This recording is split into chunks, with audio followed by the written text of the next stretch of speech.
Hello, Jimjamatic here. Welcome to a brand new episode of Robot Wars episode reviews. We're on Heat G of Series 5. After a heat of last time, I mean it was alright, but it was dominating everything really. We ended up now with Heat G with a few little surprises in it and a very infamous moment, of course, that all Robot Wars fans will remember, obviously.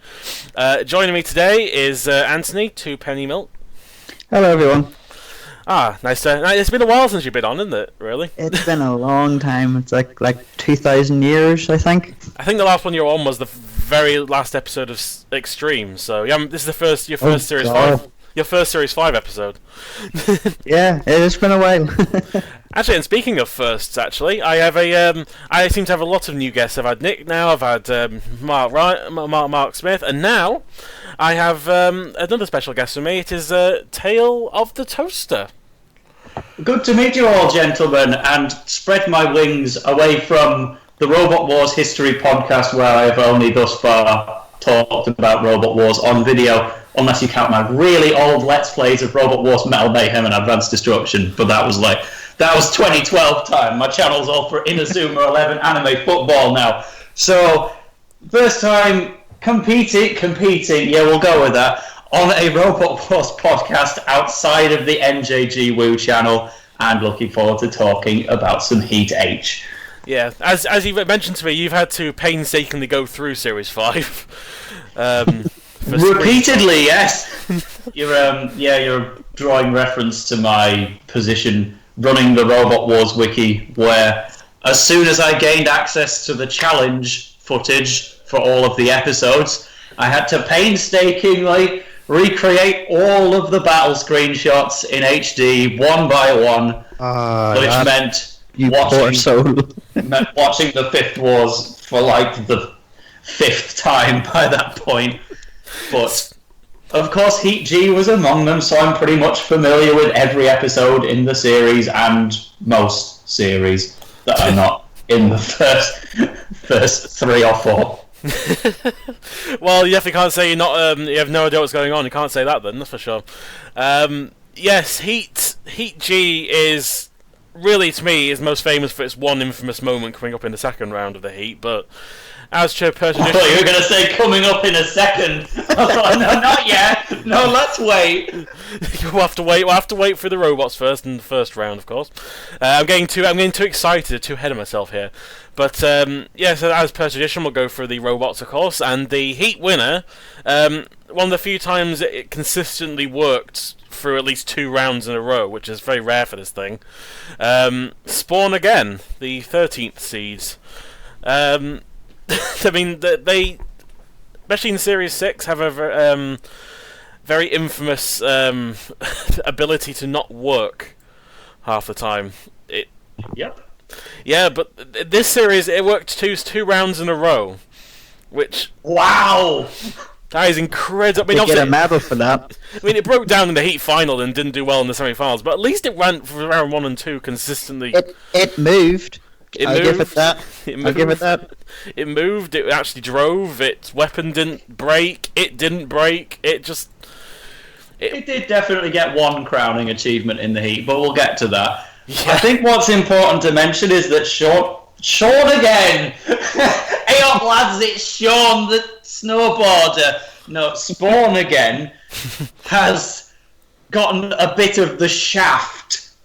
It's gotten a bit of the spaft. No, Spawn Again has got a bit of the shaft because it's the 13th seed, which puts it in the bottom ring of the seeds of Series 5, despite the fact this team are in their 3rd series and they have never failed to make the series semi-finals. They made the semis in Series 3 and 4, and then they've come back for a 3rd time, where they do succeed again, as the 13th seed. While, I mean, there's not too... Something had to get downgraded, I admit, but it is kind of weird looking at Spawn Again in that position as a bottom seed, when technically when they win this, it's somewhat of an upset, but it doesn't feel like it once you actually reach the Heat final. No, I mean, actually, Spawn Again's one of those few robots that actually managed to make 3 consecutive semi-finals with a different design every time. That's the thing. Like they Which is the only one. Yeah. I mean, unlike robots like Chaos Stone stuff, which seemed once they had one design, it just kept sticking. They kept trying different things. They had a pusher in Series 3, they had this wedge spike in Series 4, and then they just kept the giant flipper from Series 5 onwards. Really. The only other one you can really argue is Wild Thing, going from Thing 2 to lift a Wild Thing to spin a Wild Thing. Yeah. But it's still the same name. Yeah, it's also kind of the same, just giant wedge in a way, I guess, even if the weapon changes slightly. Like Spawn again went from like a pusher to a ram wedge bot to just a giant, generic. Yeah. And they've even changed the robot itself since Extreme, where it had a slightly different paint job and clearly much worse reliability as well from that machine, which also got shifted from the All-Stars as a 2-time heat winner. Spawn again just couldn't get in anything, man. No. This is enough of kicking the balls for them. It wasn't a good time from Spawn again, but at least again, no. It seems like as soon as they called it Spawn again, and became the 13th seed, everything just seemed to go pants for them. Like they got to be in the Tag Team Terror. The downside, they were in the Tag Team Terror with Common Getorix. Oh fuck! and the less we talk about Series 6 Spawn again, the better, because dear God, they made a heat finals and they made a semi-final somehow in that series. They just. I don't even. They were getting beaten by Spam at one point. No. I'm not even gonna entertain the idea of Spam being a heat finalist. I'm not even doing that. No, it reaches the heat final and then Supernova breaks down again, so Spam reaches the series semi-finals and becomes the 7th seed in the 7th Wars. Oh, Jesus Christ. We're opening up a new can of worms here.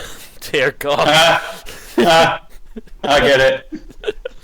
Oh God! I mean, I might as well move on to the robot that ended a certain reign and also managed to make its second heat final. Very impressively so after their very, very lackluster performance in Series 4 was Diotor. Diotor. No remembers them. We can just move on.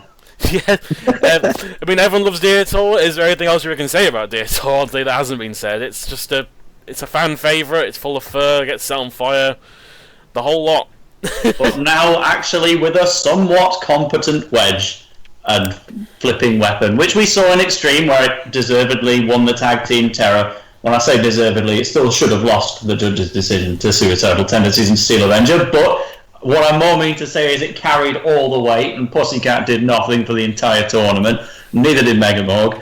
So Diotor is actually riding on somewhat of a high here. They're unseeded, but they've at least got a fairly kind round 1 draw, and then a fairly unkind after that, but they prevail. I mean, against all odds, they managed to actually do really well in this heat. I mean, apart from their first round opponent, who was just shite, just to really just not beat around the bush, but I mean, the flipper was so good that whenever it flipped anything, its eyes just flew off, multiple times. Like in its heat final, they just flew off entirely, and just it's surprising because Diotor is one of those robots that is never. It's a reliable robot, but it's not a robot I consider like a really good get in there and killing robots and 1-hit KOing them. But I guess Dome was that shit that they were able to knock a robot out in about 5 seconds. That's how bad Dome was. You got 1-hit KO in 5 seconds. I have some thoughts on Dome. I'll say when we reach that segment. Oh boy, that's gonna be an interesting one. But yeah, I mean, I guess there's nothing else we can say about Diotor. I've talked about it consistently, and this is also one of the last times we'd see Diotor. We see it obviously I think we see it in Extreme 2 as well, and after that in the main series we don't really see it at all. But we get to see it in Series 10 at least later on, in its Kadena Machinist form in the UK versus the World episode, which was really fun to see him come back. So. See, people always try to blend those two names, Diotor and Kadena Machina, but it just really, really doesn't work. Like, Diotora Machina, no. Tina Machina, no. Diotor, no. Nah, what I think is the best compromise, which is still not good, but I like to call it Peter Machina. Yeah, that's good. That's clever. I like that. Because it's Peter Redmond's machine. Oh, But most of all, I just call it Diotor. that tends to be the easiest one to use. But yeah, Diotor, it's legendary. There's not much we can keep saying about it after a while. It's just a really fun... It's the best joke bot. Come on, hands down. It's actually a joke bot that can actually fight. Unlike some of the... then a robot that I never thought I'd be saying, oh, these guys lost in the second round after dominating Extreme, pretty much. Tornado. Yeah. What the hell? What the fuck happened to Tornado in this series? I mean, when we get to... fell asleep. Yeah, but when we get to actual battle, there is actually finally found an explanation for what actually happened, because I think one of the team members actually stated what happened on their website or something. But it's just the fact that Diotor beating Tornado is just a phrase I never thought I'd say. But I mean, every other robot that's defeated Tornado at some point has usually been like, in terms of like one-on-one battles in the main series, have usually been very high pedigree. Chaos 2, Storm 2, Razor, Diotor. That must wound them. That must really wound them.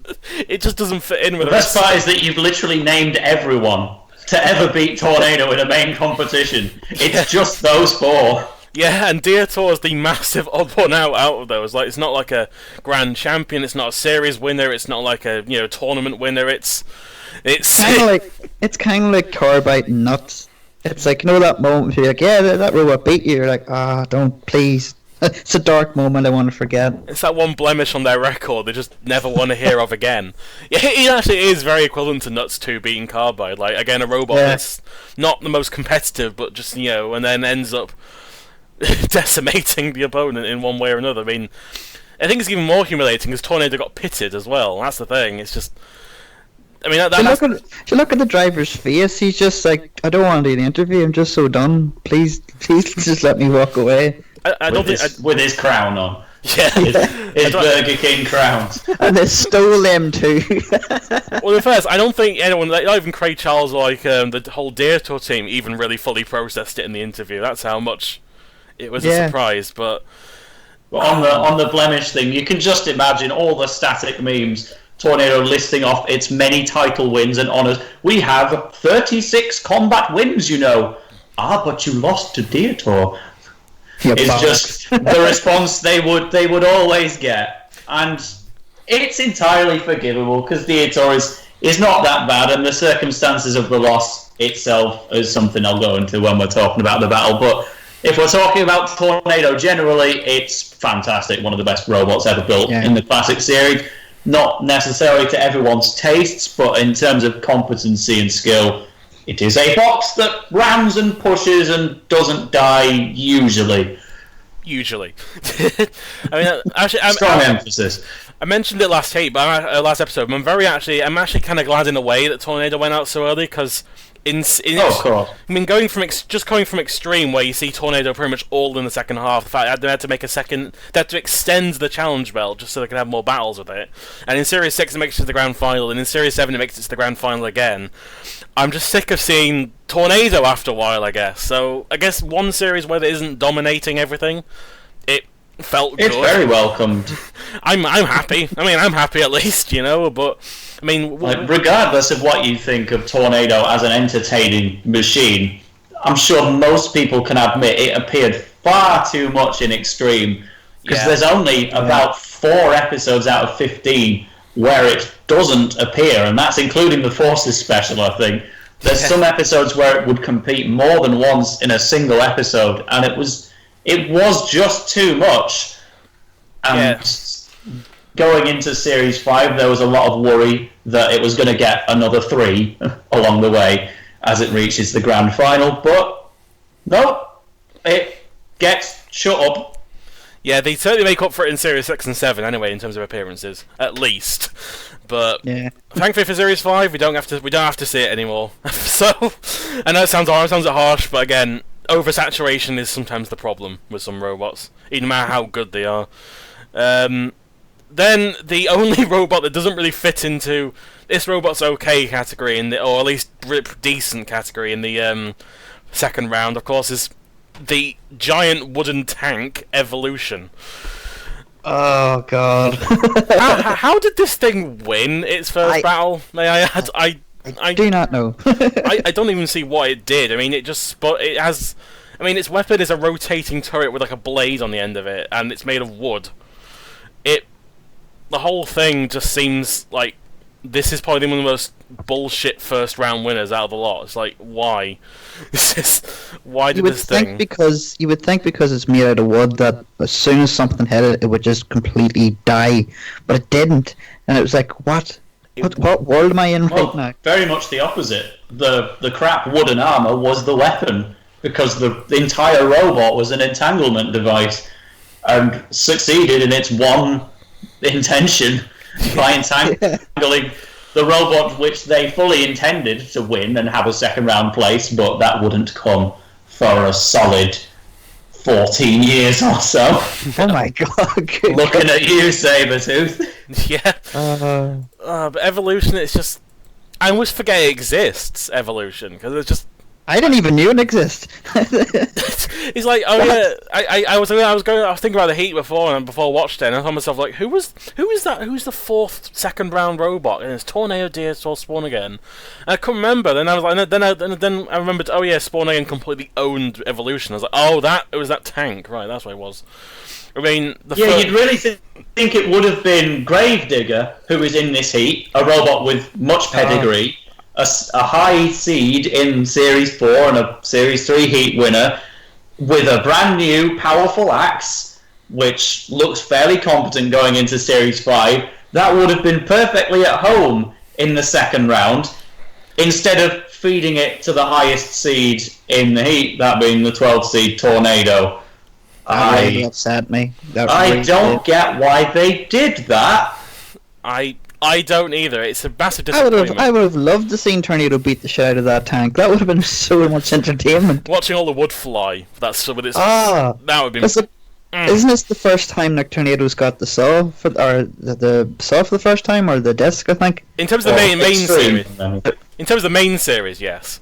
And it would have been so lovely to see that thing getting ripped up, but no.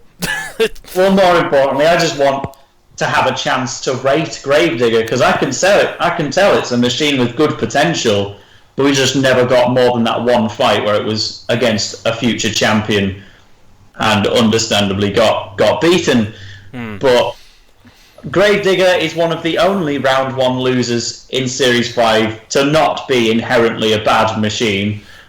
No, I mean... No, definitely not. I mean, the one thing... I mean, Gravedigger's axe had a lot of power to it, like when it was hitting Tornado. It just seemed to... It rocks the whole robot, that's how big it was, and it's just... I love they brought back the same design on the front they had in Series 4. It looks so much better than the Series 3 generic wooden coffin look they had, which was... And when it looked too much like it was copying Cassius in that series, well, it actually looked a bit more unique in Series 4 and 5, but... I mean, hell, they were very lucky in Series 4. The only reason they did because the weapon just failed and they just got stuck on the side, and then they couldn't really self-right at all. I mean, they had all the potential. Well, they couldn't self-right in general because the whole weapon wasn't working for Series 4. It's a shame, actually, because if the weapon was working, they had a lot of potential. That was Gravedigger is a robot that has fought in 3 series of Robot Wars, and it feels like it's entered 1. Yeah, because it hasn't made an impact in any other series it's been in, apart from the debut series. Like, it's also really weird, probably one of the most unbalanced fighting records ever, because, first series it's in, Series 3, first round of the semi-finals. Only controversial losing to Stegosaurus, which isn't a bad robot to lose to, may I add. Then in Series 4, first round, Series 5, first round. For a total win-loss ratio of 3-3. Yeah, it's really, really weird. Now, I can't think of any semi-finalists who appeared again afterwards who just didn't just completely fell off the radar in more than one series after its semi-final appearance. Obviously, they had Evil Weevil, but Evil Weevil doesn't really count. You could say Tough as Nails. Oh, Tough as Nails. Oh yeah, I forgot they were in Series 8 and 10. Oh, they were. Yeah, they were recruited into Series 10. Yeah, but. I like the addition of the axe, honestly, but I wonder if it actually, I think the flipper might have been a bit more effective, personally, than the axe. I mean, I like the idea of the giant flipper on it with a low wedge and stuff, but the power the axe had... Well, the thing is, it worked as both, because the axe shaft could probably still flip a robot over if they found a way under. It's got a bit of a stopgap at the front which might prevent it. But the axe itself could still flip a robot, much like Exterminator did to Robo Chicken in Series 6. It's definitely a very strong axe, and the problem with the flipper in Series 4 was it was so strong it threatened to break itself, and so they intentionally disabled it. Yeah. It's such a shame because, like, to be fair, it's one of my favourite robots from the classic series. It's on my list of my favourite robots, but to see it go against Tornado is like, oh, yeah, so much potential. Yeah, just swap Evolution. If that had happened, that made me more happier watching this episode. Yeah, because then at least Gravedigger could have got or at least swap Sabretooth, and then Gravedigger gets a chance to punch its axe through a wooden tank. I'd appreciate that. That would be beautiful. I mean, speaking of Sabretooth, the first appearance of its continuous failed run until Series 9, of never getting past the first round, and I don't know how to describe the first Sabretooth. It's kind of funny looking from the more compact design it had in Series 9 and 10 to this really bloated robot. Like, it's so big, and yet there's nothing really going on in it. For the most part, I just love how big, like, the back part of it is. It's just this round area. Yeah, and that's not really by design, because pretty much the whole robot was constructed around motorbike components, and it was put together into a fighting robot. Very much a Bob's Job, built in your garage kind of robot, much unlike Gabriel Stroud's future Sabretooth, which were highly CAD'd and 20s of thousands of pounds went into it. They started just like everyone else with a very built-from-home machine, armed with, this is actually what the stat boards say, a giant shredding blade for a weapon. Right? I don't know if that's really the most accurate description. I would more describe it as lawnmower blades. Yeah. Rotating wagglers, pretty much Dark Oh, Destroyer that's a nice 2's one. I like that one. Dark Destroyer 2's weaponry, except they actually complete a revolution. Yeah, it kind of looks like something I would build in Robot Arena 2 in terms of weaponry. Just these two blades that just spin around at the front. Get you a lot of points, but won't really do much damage. And Sabretooth... I think the only damage that they did was like a couple of scores on the side of Evolution. Yeah, they don't really Which then entangled the blade and it died. Yeah, it didn't... Is that what happened to it? Oh my god. Yeah, it pulled a nasty warrior on it. It just jammed up, except it didn't break the whole robot this time. And because it didn't really even do that much damage to the wood. It just kind of took like one of the first layers off it, and then the robot was still working afterwards, so it didn't really even achieve... It didn't even break the wood, it just sort of scratched it, essentially. Like, it wasn't... Like, it brought up a bit of dust. Yeah, it looked good for like a second, then you realise how much damage it actually did, and you're like, oh, it's just basically just a layer, they scratched the first layer off it, and that's it. It was... I mean, the weapon was so good it stalled on wood, so, you know... Well, I'm gonna give Sabretooth a bit of credit and Evolution a bit of discredit. There's probably an accurate image for it on screen, which I can send to Jim afterwards, but Evolution's sides were not just wood designed to stop spinners, but it also, completely under the radar, had an entanglement device on it. So what you would see in the picture is there's a line of, I don't know what you'd call it, wire or string, but it's very visible in this picture where there's just a line of something which was clearly designed to stop spinners, and that's exactly what it did to Sabretooth. They've either entangled it completely or at least stalled out the motor by getting it stuck in this line of wire before it even gets to the wood. So, funnily enough, this is one of two examples in the heat where an entanglement device was used against a spinner and nobody noticed, even though they weren't legal in this series of Robot Wars. We'll get to the other entanglement device in the heat when that's relevant. But, definitely. Yeah, so Evolution, it was a crafty little thing. It had an entanglement device on it, and it did what it was meant to do. But of course, this is meant to be about Sabretooth, which is looking to pioneer the roll cage design. Very few have done it before. I don't think Claude Hopper would have got very far with it when they tried. Other than that, yeah, it's a first effort at a robot, and the producers for some reason thought it would do really well and gave it the sacrificial matchup, and that backfired completely on them. Yeah, and then in Series 6 they just get completely pummeled by terahertz, which was fun to watch, even though they had the little wheel stuck on the front of them. Because the saw broke, so they're like, let's just put a bicycle tyre on this thing, and that'll work. But we don't want to drop out and let one of the reserves have a go. No, we'll go in there just to do nothing. No.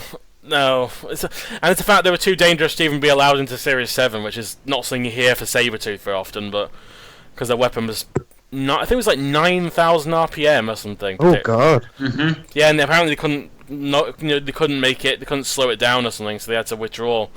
But I'll admit the Series 7 version of Sabretooth actually does look quite nice aesthetic-wise. It just... Oh, definitely. It just was too dangerous, apparently, according to the producers. It's a leopard print Demolition Man. it actually is. Oh my god, they actually face them to the Series 7 version of 259 and never got completed as well in design. But I guess we'll move on to possibly one of the worst first round robots ever, which I know Toaster said he has quite a lot to talk about on it. Of course, it's Dome. Oh god. Would you like to go first, Anthony? Right.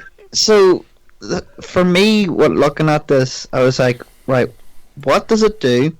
And before I get a chance to see what it does, that thing that confuses me. So can you say that again? Your internet just kind of went weird then.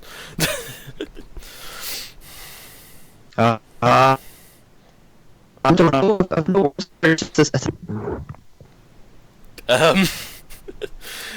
Don't kill my internet. I'm sorry. Yeah, but it might be back now. Alright, try that again. Sorry, Anthony. I don't know what it is. It's a thing. That's all I can say. Is that TLDR? It's a thing. It's a thing. I don't know what it does. It baffles me. It's a very strange robot, isn't it, to say the least?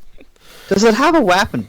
Yes. Does it? Its weapon, alright. I was actually explaining this to Mark last week, because no one seems to be able to work out what the weapon is. I only worked it out because when it fell over, and also you can see there's a brief video on Vader's archived website of them fighting it in Series 5, and essentially they called it a trebuchet, which is nothing to do with an actual trebuchet. It isn't like a projectile weapon that was like in the medieval times. It's like a 2-bar lifter, but it just flops out of the robot and it has a saw on the front, and it just kind of falls out of it. Oh Christ! It's it's like a small saw on an arm, and you can see it when Diotor flips it over. You see it just kind of fall out of the robot. I thought that was a battery. No, that was the weapon. Oh my god! And that was the entire weapon. And it's close as I can describe it to you. It's like if Biohazard's arm just broke, like the bar fell off it, and they put a saw on it. That's what it is, essentially. Did they ever come back? Nope. To compete? I can see why.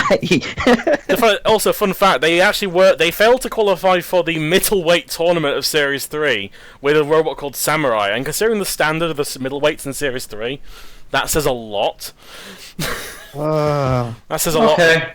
I mean, fucking Dome, man. I don't know. Well, yeah, I'm interested. Perhaps we're ready for my full thoughts on Dome now. Go ahead.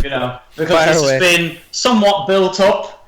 Clearly, I have a lot to say about Dome, and many other people of the internet have said much about Dome as well. But these are my full, comprehensive thoughts on the Series 5 Round 1 loser, Dome.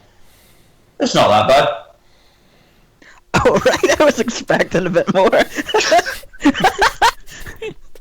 Dome is regarded as one of the worst robots in Series 5, and I think that's an undeserved title. It's not great. Yeah. It's not even good. Yep. I wouldn't be able to pass to. But is it terrible? no, Dome is no worse than some of the garbage that entered Series 5, such as Rohog and Kryptonite, Decapitator, all of the stuff which somehow seems to dodge the criticisms. Twister as well, nobody picks on that. Everyone always defaults to Dome as one of the worst in Series 5, and I think it's far from the worst. I wouldn't put it in the bottom 10, because think less about what it failed to do, where, you know, all it did was get flipped over by Diotor and then get pitted. Fair enough, it's a robot that can't self-right, that's bad, and it has other core problems like a lack of a wedge and a lack of a damaging weapon. But on the plus side, it's not that slow. It didn't break down in combat, unlike a good 40% of Series 5. Series 5 was the one series where everyone just died for no reason. The Tartan Terror never even moved in the first place, for example. But people still want to pick on Dome instead. And although, it was mostly getting destroyed in its qualifier battle, it still has a combat win over Vader, because it took a blow from the spinner, didn't die, and then Vader did die. So Dome has a fairly decent win under its belt. And the weapon, of course, it's not going to cause any damage. It's not a good design for hurting other robots, but it's kind of like the argument with axes in the modern day. Robots like Thor and Terahertz cannot get through Hardock's armor, it would seem, and so they pretty much cannot really cause damage. But they still demonstrate good control and aggression when they land hits. And yes, Dome's overhead trebuchet is not going to cause damage, but by liberty of hitting other robots in Series 5, it can at least gain some points, especially in the style category as well, with it being two-hinged. It can gain points in every category except for damage, and so that is still better than, say, Viper 01's Green Wedge, which could do very little of the sort. Dome is not great, but is it the worst? Far from it. It's just another robot that happened to be in Series 5, and people just pick on it because it lost really quickly to Diotor, which is also a bit of a disservice to Diotor. They're saying, well, because you lost to Diotor, you must be bad. You know, it also beat Tornado in the same heat. Yeah. And if you think about it in fairness, like, it walked away unharmed as well. That's true. Fair play to them, you know? I mean, it's funny actually, you mentioned like robots like Rohog and Twister. I still think they're far worse. They're some of the worst robots in this entire Which one's Twister again? Twister was that one that Twister was that robot that lost to Claude Hopper that was made by the Berserk 2 guys.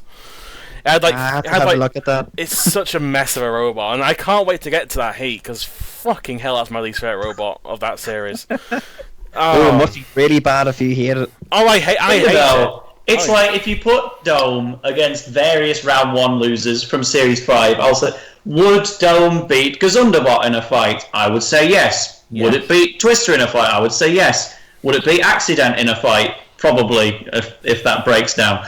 That's a bit of another one. Would it beat Hippopotamus? Maybe. Would it beat Obsidian? Yes. Maybe. Yes, I think it would be Obsidian, personally. Would it beat Annie's Revenge? Yes. Would it beat Rohog? Yes. Would it beat Storm Force? Possibly. Would it beat Immortalis? Yes. There's so many robots in Series 5 that Dome could actually beat that it's not an E tier, it's just a D tier.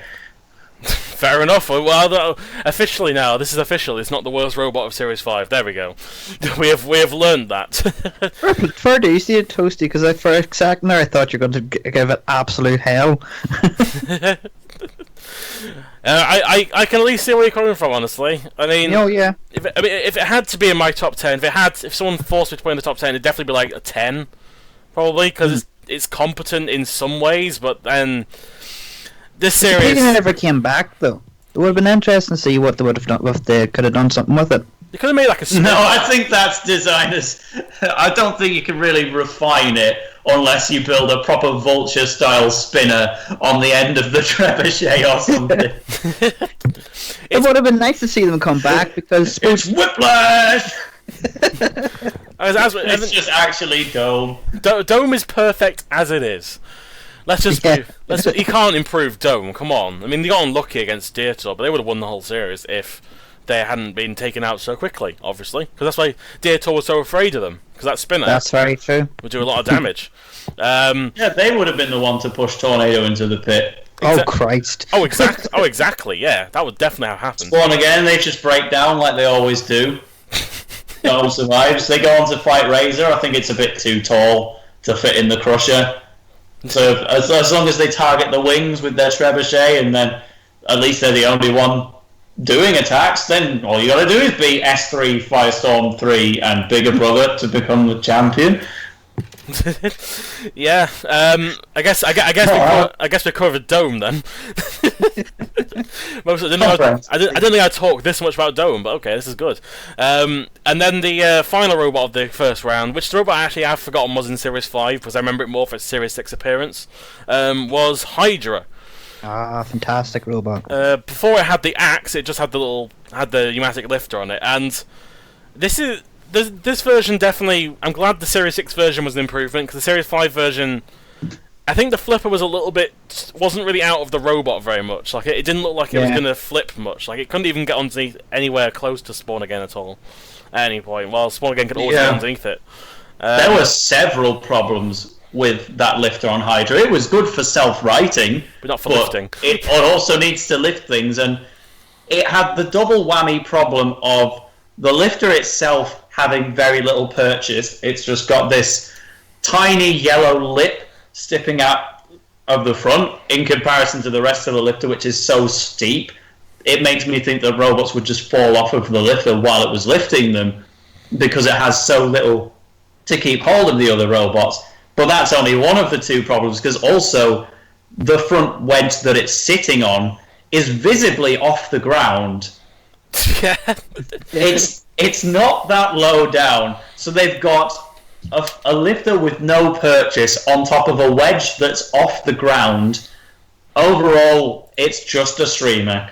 Yeah. One thing that confuses me is what's with the snakes? I don't know. Understand. I don't know. It looks like someone just stuck there's a pipe cleaner on it. Do you know what a Hydra is? It's a three-headed snake. I feel so fucking stupid now. That might be the only time Hydra's ever referenced its name.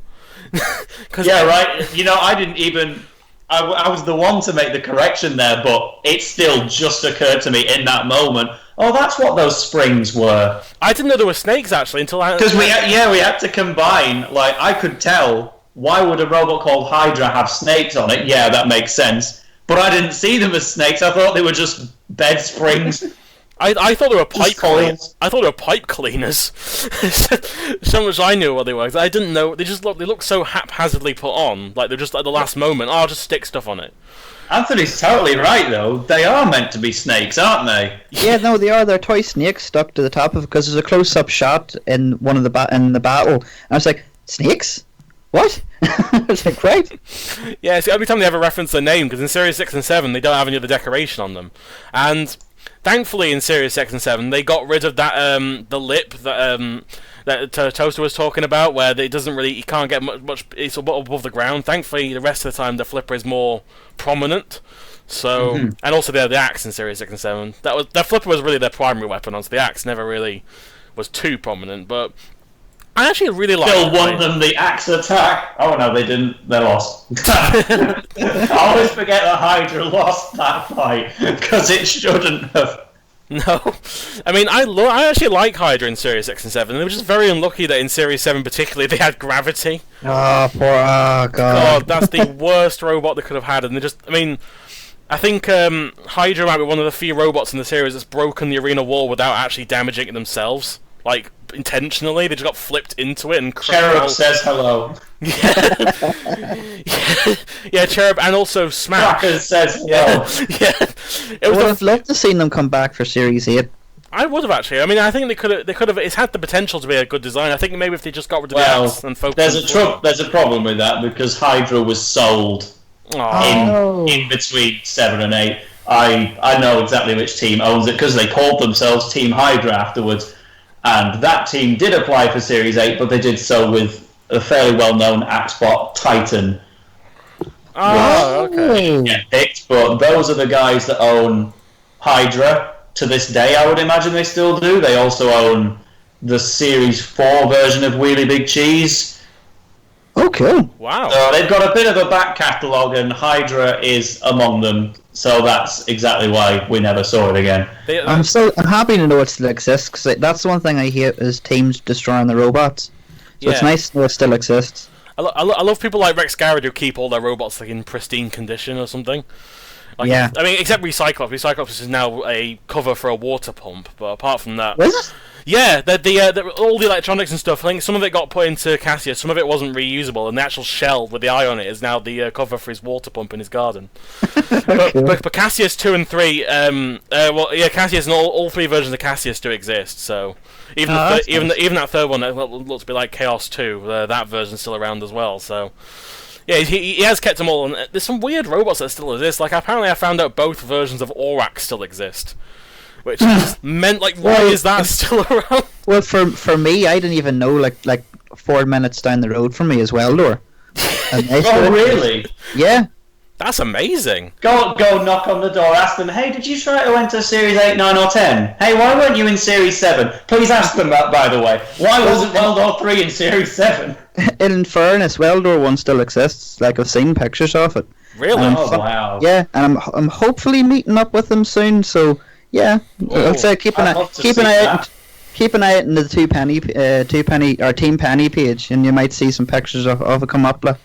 Oh. Yeah, I'll very much look forward to that. And subscribe to all of your social media outlets. Please ask them why they didn't enter Series 7. Most important question. I know.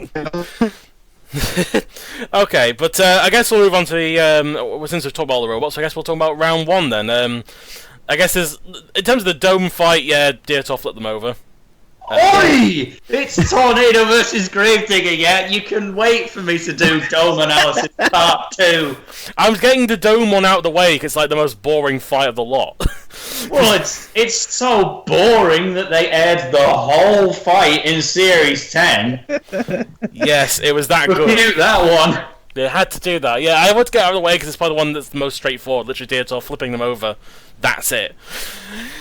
Oh, no. Diotor flips the mighty dome over, and then to make sure that this relatively 5 out of 10 robot, maybe 4.5, can't self-right and bring itself back into the battle and start shredding Diotor's fur with its trebuchet weapon, they had to secure the deal and push Dome less so into the pit, more so onto the pit.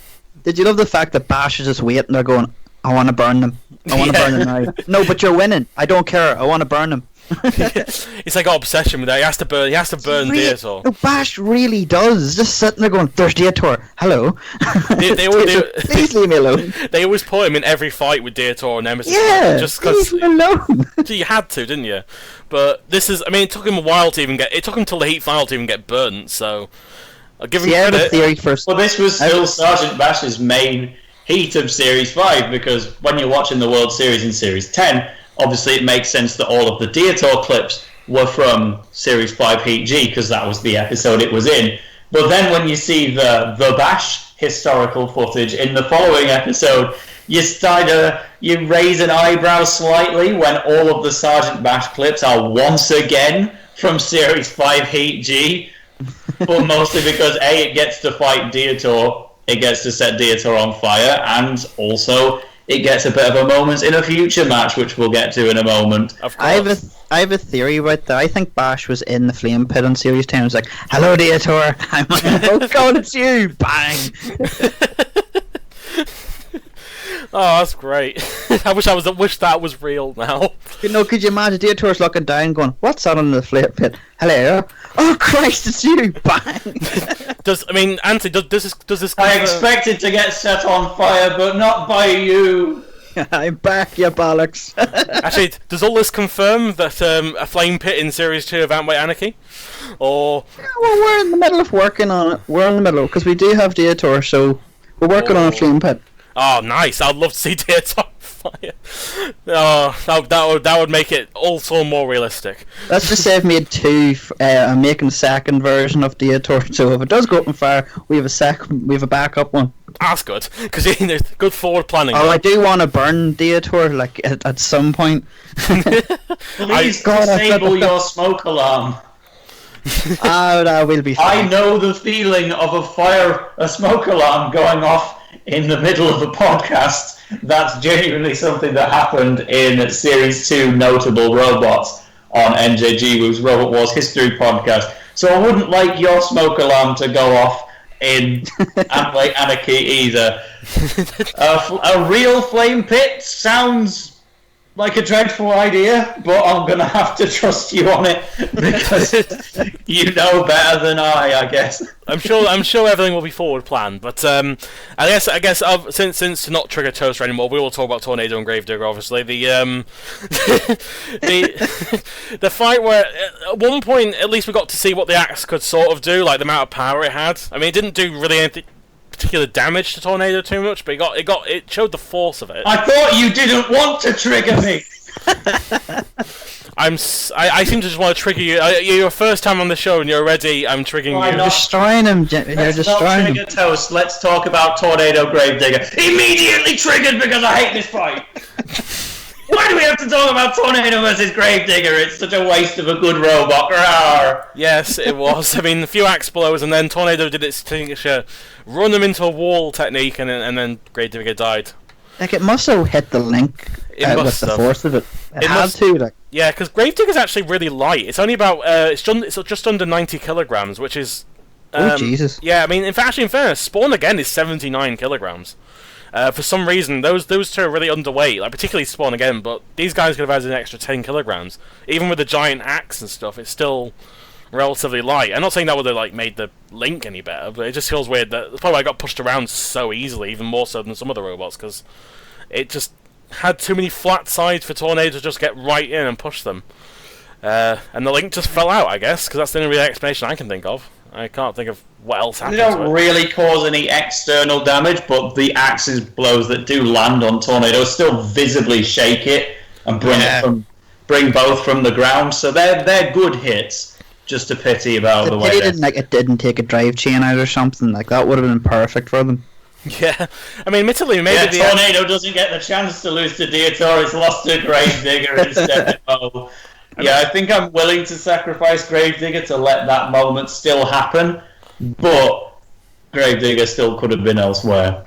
It could have been. I mean, actually, the thing about the axe, maybe that could have been one of the reasons why the link fell out, because it's a lot of power on that axe, but not really a lot of stability at times. Yeah. I mean, it can't help anyway. You have to be getting pummeled by Tornado and also your axe swinging multiple times. Saying that, when the axe does fire and it hits the floor and shakes it, it's just after that Tornado hits it, so it could have knocked the link. Yeah, it definitely. If it didn't knock it out entirely, it definitely probably would have contributed to it, and certainly didn't help the situation for Gravedigger. So I guess it could have been partially their own weapon as well. But it was. I agree with Toaster. It's a waste of a robot for a first round. I mean, this thing could have been heat final worthy probably in a crappy heat, but the fact it's such a shame to go against such a shame. Yeah, to go against such a powerful robot on a future, grand finalist and then future champion as well. It's just a bad draw, really. It really was. I mean, nothing else we can say about that, really. I mean, I can say more about that than I can against the fucking Evolution Sabretooth fight. I mean, I don't understand. I don't understand what Evolution did to win this. Like, what did it... It swung its turret into Sabretooth once. Yes, and Sabretooth did a little bit more damage to them. The weapon broke, but then... No, it hit it and went, "Stop, Sabretooth. Go sleep." It went to sleep. Yeah. And that's basically what it did. Yeah, and the weird thing is, as soon as the House Robots just kind of, they just... Sakil and Sergeant Mash just thought, this is boring, I'm just going to start attacking Evolution for a bit. Yeah, Jesus Christ. I think that's only a... Go ahead. No, but if you think about it, it's like guys, it's like I would be sitting going, you can stop now. No, I want to break it. But it won. Don't care. I want to break it. Yeah, it's probably one of the few occasions where like the winning robot gets completely destroyed. It's a bit like it reminds me of Trident in Series 3. How after they beat Dreadnought, every house robot just ganged up on them for no reason. God. Yeah. There's a nice little example in the Dutch Wars as well. If ever you watch Alien Destructor in its first fight. Oh yeah. That wins in spite of just being targeted by the house robots for the whole match. And also Sobek versus the Revolutionist in Extreme Warriors Season 1. That's the other example. Yeah. I think that pretty much covers all of them. Yeah. Funny, actually, met Alien Destructor there not that long ago.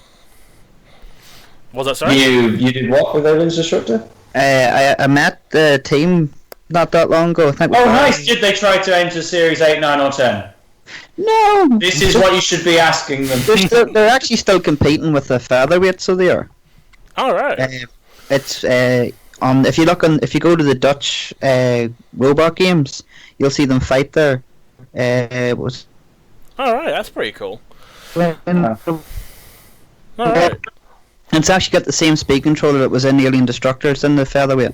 Really? It's still going to this day. Oh damn! So I just keep. Well, that was a very interesting tangent, which I didn't expect to bring up. We were talking about, what was it, Evolution versus Sabretooth? See, this is what this robot does. It makes you think of others. Makes you think of Alien Destructor. Yeah, I mean, I'm not really sure what Evolution did to win. I mean, I think the judges just felt sorry for it. Partially sympathy for it getting illegally targeted by the house robots. And the other thing is, alright, so you could say that by Sabretooth losing its weapon, it took damage. So the damage is probably about even, the wood scratches versus the loss of a weapon. There was at least one visible swing of the turret, which also allowed Evolution to push it back. But more importantly, Sabretooth was just so unbelievably passive for the second half of the whole fight, to the point where I was convinced it was dead in the background until it moves in like the final 10 seconds. Yeah. I think the house robots just have like an issue with people bringing weak armor into the series. Like, if you bring wood or fiberglass or any really shitty armor, you're going to get completely targeted. And I think Evolution was just a giant target for them. You know. At least they didn't bring wheels into the arena. Oh god, no! They brought loads of like little tiny wooden wheels, but no real useful wheels, unfortunately. And Sabretooth, as soon as Evolution started getting attacked, Sabretooth just sort of disappeared. It didn't really do anything. Blame them after seeing the house robots come in and rack them. Well, Let's move our robot away. Well, in fairness, I don't think Sabretooth was properly even working, because there's just smoke coming out of that weapon afterwards. And it didn't look well. Like, after it got its weapon stuck, it never seemed to just do anything for the rest of the battle, and then Sabretooth just buggered off, and then Evolution got killed, and then they got sympathy and won. Brilliant. Wow. It just reminds me of Ming and Terahertz again. All over again. Except they didn't get the win out of it. Somehow, even though I thought they actually were winning the fight, but whatever. And then, of course, Spawn Again and Hydra, Bear Flipper won. I think that's that was the long and short of it, because really, again... Well, it's still notable because across Spawn Again's entire career, there's still so few matches where they actually need to flip more than once. Yeah, and it's or at least more than twice. And it still works. Spawn Again repeatedly flips Hydra in this match, and then they recall the flipper and bring it back up. Every other fight in Series 5, they only flip one time. Extreme, never more than twice. It's pretty much just Spawn Again versus Hydra, and Spawn Again versus maybe Rocks, and maybe the chip melee, where it's really required to get involved. It only flips each of its Series 6 opponents once. It flips Hypnotist twice in Extreme 2. Very, very few times would it pass two flips in a single fight, but here it does. It's very much like With a Big Cheese, where it really just has a few big flips and then nothing much else. But in this case, it actually had to do more for it, and it somehow didn't break down at any point in this fight, which is very rare for Spawn Again. Especially when it has to go for this long without breaking down as well, and has to be in the fight constantly. It's still managed to survive, which again... They could have had much worse opposition than Hydra. Hydra's not in the bottom rung of Series 5 round 1 losers either. It still needs a lot of refinement, which they then give it. But it was a challenge for both, and the Seeded Machine came out on top. Yeah, just about. Yeah, but although they were definitely the dominant one in that fight, most certainly. Yeah. Then the second round, of course, the infamous Tornado and Diotor fight. Got to love this fight. I mean, this makes the whole heat worth it, in my opinion. Just to get to this, like. I would have loved to hear the in the booths when that happened. I'd love to hear them go, fuck it, we've lost to Diotor. Yeah. It's an amazing win, and according to the team themselves, apparently one of the chains broke or something, I believe. Yeah. I think that's the reason why Tornado goes so easily into the pit. Because I wish we could just say that Diotor pitted Tornado from one side of the arena and managed to get it in the other. It is an unfortunate reality which somewhat sours the fight. I wish we could just ignore it and sweep it under the rug, but if we're having a podcast about Series 5 Heat G, then we do have to point out that Tornado was immobile before it was pitted. Yeah. And not really immobilized for any sort of reason, probably nothing that Diotor did.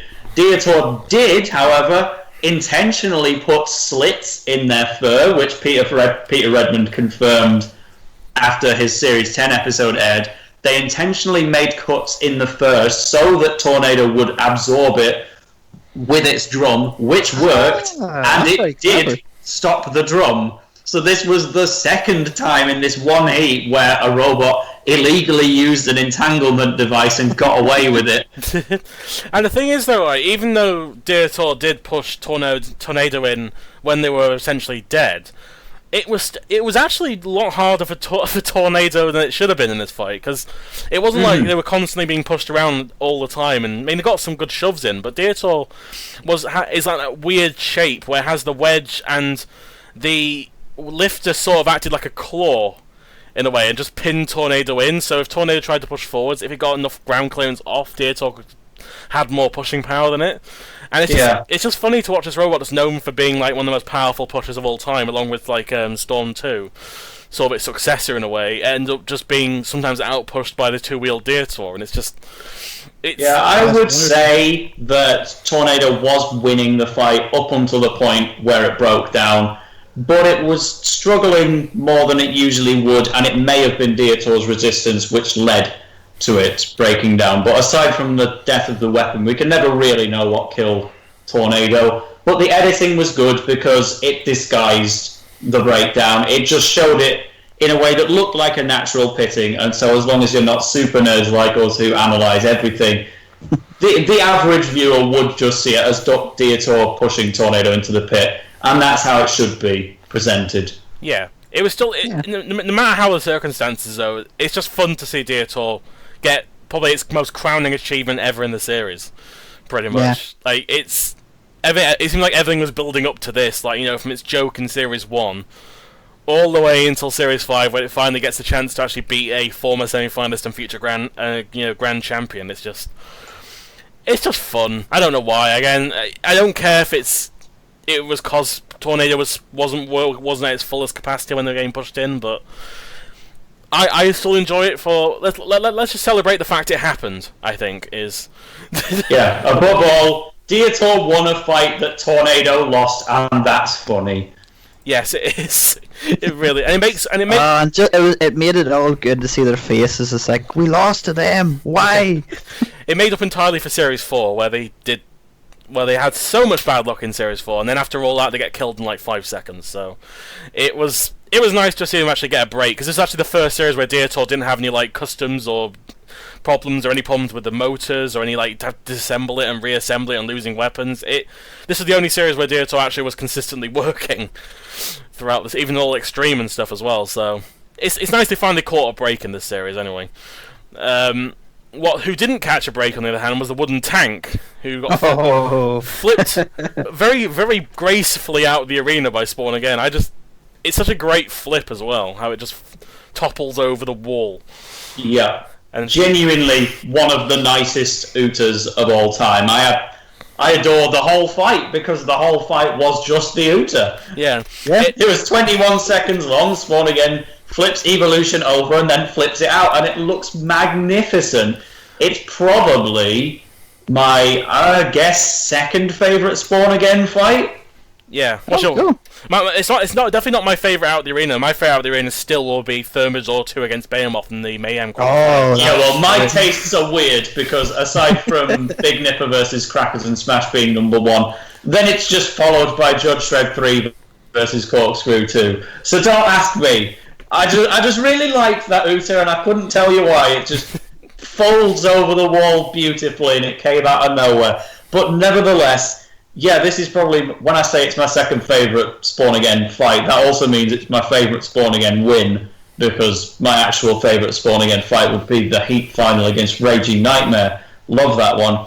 Yeah. Also, one thing that makes me laugh about Evolution is that he put a brick in the weapon to increase its damage. But apparently, the reason why its body was spinning and the weapon wasn't spinning very fast is because of the brick he put in. Apparently, it was supposed to make it more powerful, but ends up making it unable to spin properly. See, that brick was given him by Satan, and Satan decided to kill him with his own brick. It was given by Gabe. God. You've just got... Here's a gift. Here's this brick we give you. It's a gift. Oh, thank you. Here's this brick. Right, you put it on your spinner, and it'll increase the output of the damage.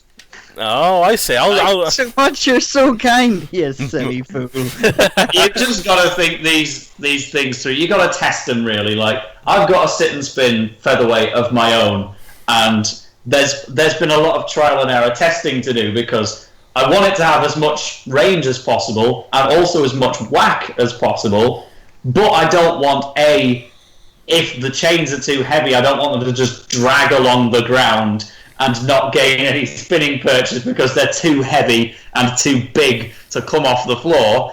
And also, you got to consider in that case, well, what if I get stuck on them like Tombstone did? So I'm just kind put two bricks to each side of it.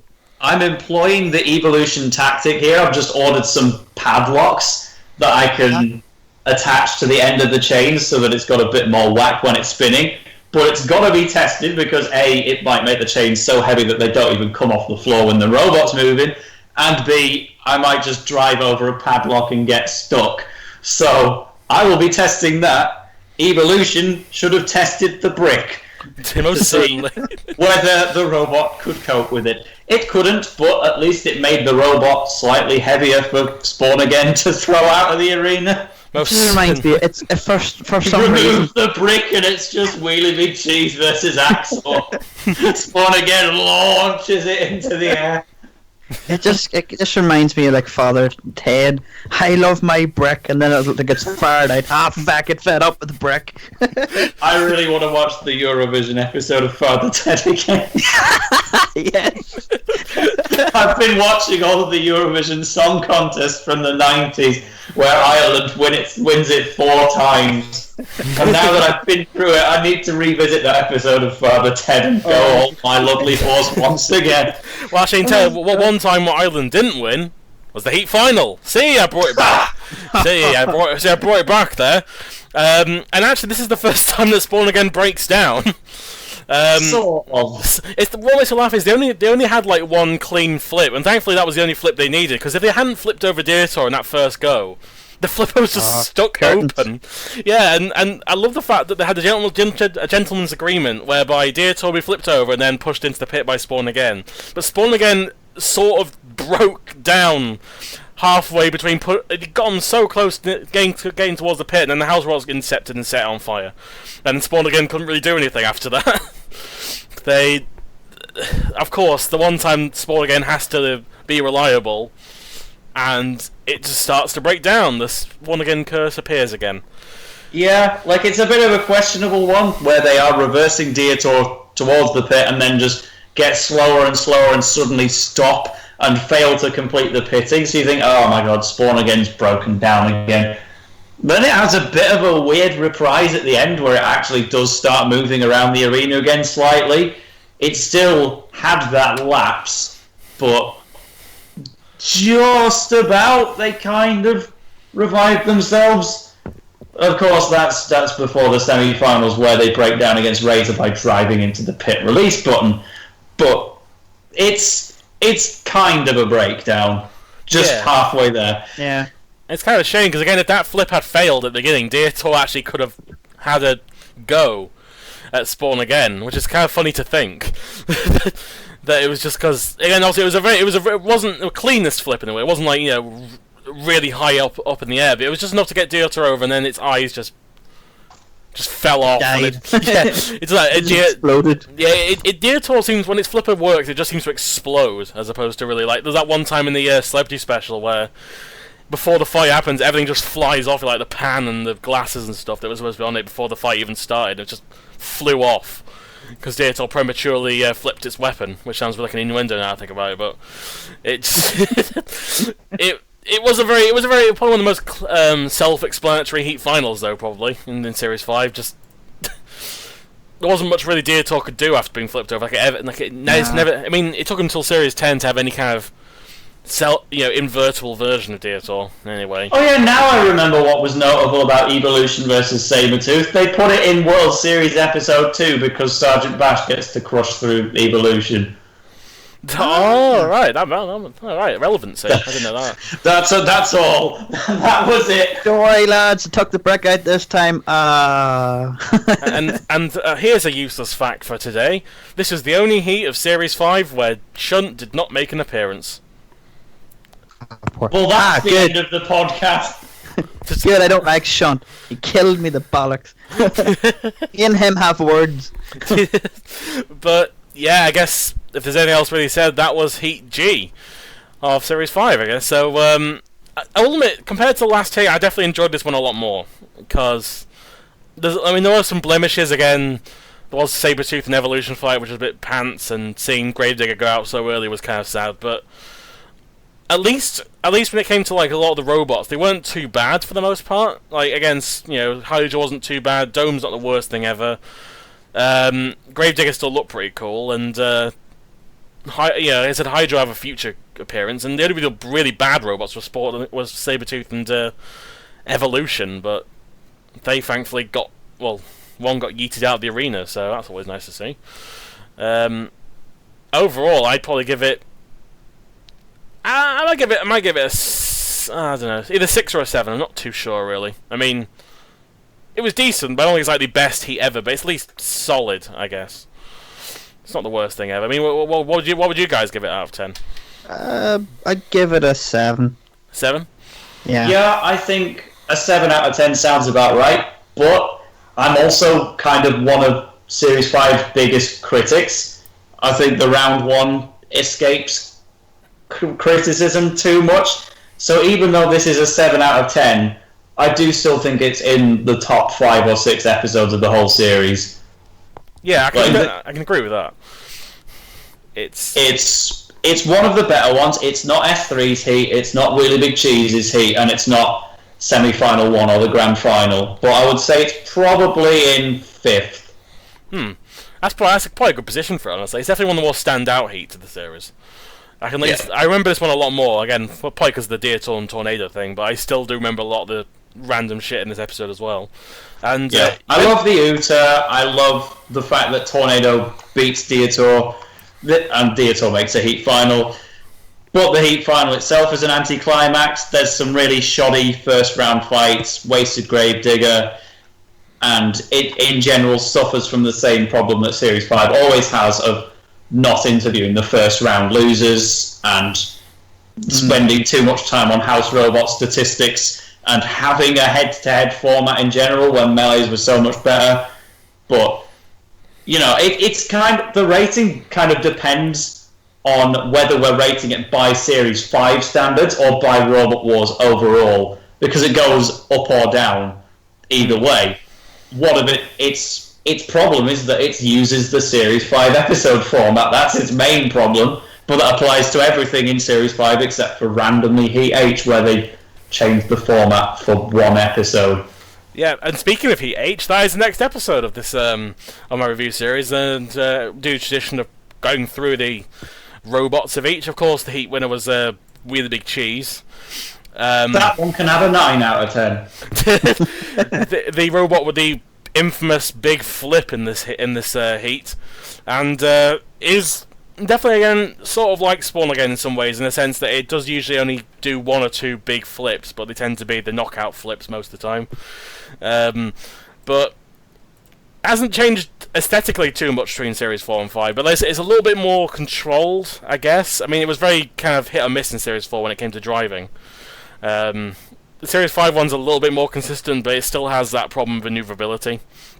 There are very. Well, that's for another day. That's for another day. Yeah. The runner-up was Crustacean.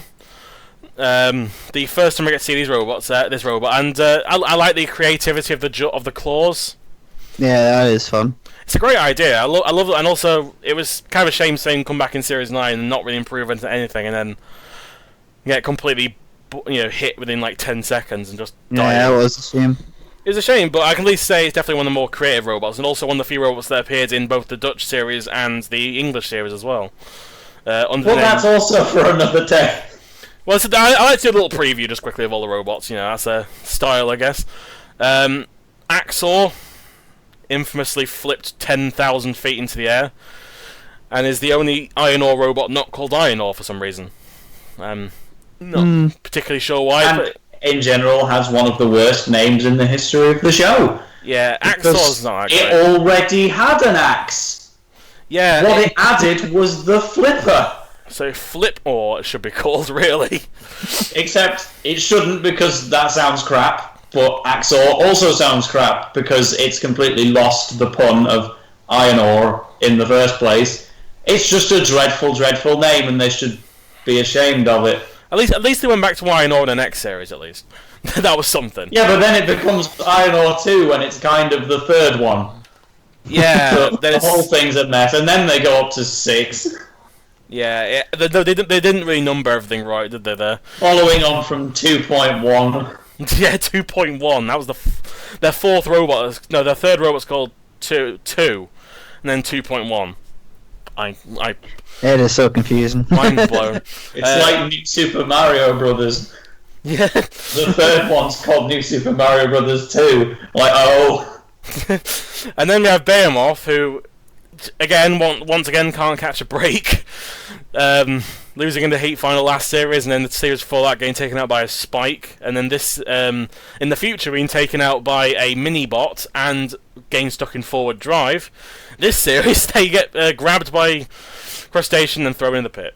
Well, just not the most ceremonious way to go out, but definitely one of the coolest ways in terms of Crustacean taking them out anyway. But it was a very good pit, even if it was very unlucky on the Behemoth boys. Very sad. One robot I actually kind of wish I did. No, it's not sad, it's brilliant. I love Crustacean beating Behemoth. It's one of the better fights in Series 5, and a great little underdog story. I was saying sad for the so Behemoth. Unfortunate. Behemoth comes 3rd place in Series 10. They get their time. Crustacean is having this one now, please. Yeah, give him that. Fair enough. I mean, one robot that I wish I got a little bit further was Supernova. The first appearance of these guys. I mean, going from Oblivion 2 to Supernova is just one of those giant leaps, really, from a box that got stepped on like barely by Sawpoint and died, to a robot that actually create some nice sparks against Behemoth in its first fight, and it just needs a little bit more improvement, because again it seemed a little bit. It's weird to say for Supernova it's not reliable, but the Series 5 version was definitely not as didn't seem as reliable as the Series 6 one. Even then they broke down Series 6, so it's not the most reliable set of robots. I kind of disagree with that. The only reason Series 5 Supernova became immobilized was because Matilda ripped its top lid off, and then Behemoth used an axe to strike its exposed internals. It was quite a horrible way to go, wasn't it? I don't think you can really call that unreliability. If you do that to Carbide, it's gonna die. Yeah, pretty much. Like I said, I'm not good with my words. What can you say? But then there's Robo Chicken. The only problem with Series 5 Supernova was the paint job. Otherwise, it's the same robot that goes on to get credit in future series. Yeah. And yeah, just a bad draw. Yeah, and also I love the Superman logo on it. Shame they couldn't use it for future series in the modern series, but oh well. Yeah, I certainly don't mean that. I mean the yellow. The yellow. It does look very stock, doesn't it? Like that was the colour that the metal came in, and it's just put some chevrons on the side and just write Supernova on it. Done. There's a lot more personality in the with the colour scheme from Series 6 and 7 anyway. Yeah. What colour do you think of when you hear the word Supernova? I think yellow. Yes, exactly. That's the perfect colour everyone thinks of. Exactly. Then there's Robo Chicken Evo, now complete with turbines. For some reason, I'm not sure why they put a turbine paint job in it, but I do like they kept the classic chicken head from Series 4 still. They do kind of change it up slightly from Series 6 and 7, but the original bottle-eyed chicken head is still there in Series 5. So I can't sin that. I do like Robo Chicken. It was a shame they were against Crustacean in their first round, because they actually seem to have proven in a few other series they're actually not that bad, particularly in Series 7. They just I guess just never managed to get that much further, really. Which is, again, it's a bit of a shame, but they're a little bit better than they were in Series 4, where they were just kind of Razor fodder. And then Pussycat fodder. The outlived Razor. Yeah, that's kind of sad when you think about it, but yes, they actually could have potentially outlived Razor, because they still took all that beating and fair enough, they did eventually become immobile. Razor got to them in the end, but Velociraptor died first. They made it through to get shredded by Pussycat again. They lasted a lot longer than they had any right to as a joke robot, which is quite good for them. I mean, the amount of beating they took and still managed to survive until after a few more hits, but oh well. I mean, it's just nice to see them at least. This is like the first really less jokey robot, more competent robot they make. Because the Flipper's still not as powerful as it could have been compared to the future series. It's a little bit more powerful. Then there's Wolverine. A robot that spent ages trying to get into the series, and after all that, it gets flipped out by really big cheese. Another robot would have been so fun to see more of. I like the idea. I do like Wolverine. I kind of wish the flipper was a little bit more powerful, but then again, it's actually nice and it's quite a nice wide flipper, which I quite appreciate. It's not often you see those kind of big pointy flippers like that. Well, if you think about it, they do own Firestorm now, so Firestorm, Spitfire. Ah, yes. It was a very fast robot as well. Like the only reason they lost is because they got. What was that, sorry? Fast. No, I'm saying they really were super fast. Yeah, the only reason they lost, really, because they got too close to the arena wall where Willie B. Cheese was also there, and that's a death sentence. Yeah. Wolverine was comfortably one of the best robots to lose in round 1 in Series 5. Funnily enough, one of the only robots to lose in round 1 better than it was Supernova in the same heat. Yeah. But Series 5 just had a really, really bad roster of round 1 losers, but Wolverine was not among them. That was a good robot that would beat Tornado on the live scene, do well in techno games. It did everything except for have a successful Robot Wars campaign. And it's a shame because they failed to qualify. Well, they were unused reserve in Series 3, and in Series 4 they had to withdraw from the qualifiers. Then in Series 5 they actually get into the series, and then one costly mistake gets them out, and they never appear again.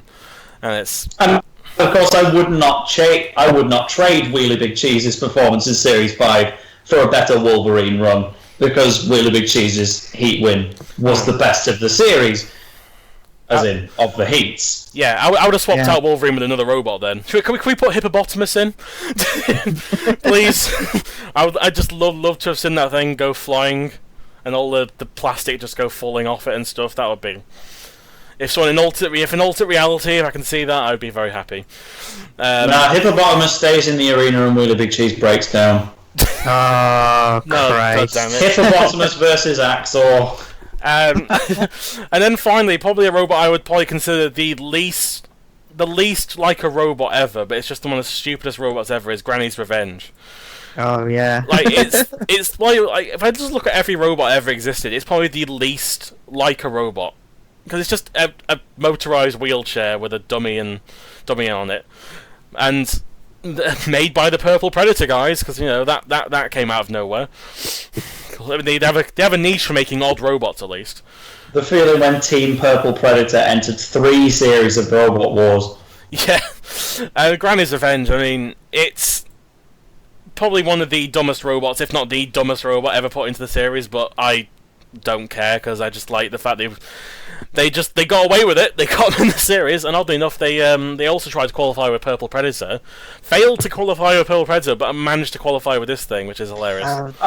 I imagine they just happened to have Purple Predator lying around, and they thought, well, we might as well chuck another robot into this qualifier melee. It probably wasn't actually meant to be an attempted qualifier. It just did fight at the qualifiers. Yeah, but yeah. Against Shunt and Razor. That's a fight I wish I'd seen. That'd been pretty funny. I mean, I love the Series 6. I do like both the Series 5 and 6 versions have those like glowing eyes as well on them. Which makes it somehow trying to make it look demonic, I guess, but it just makes it look so out of place when you see like pictures of Ground's Avenger at the qualifiers. You have like Morg in the background and stuff, and like actual robots, and just there's this giant wheelchair with a dummy on it. Hello, Grandma. How did you get here? It'd be even funny if like you failed to qualify. It's like, well, who qualified? Well, radio, robots like Crustacean qualified. Oh yeah, okay. Yeah, so and so. Yeah, Granny's Revenge qualified. What's that? It's a dummy on a wheelchair, and you didn't. Yeah. We didn't qualify, but they did. Oh, right.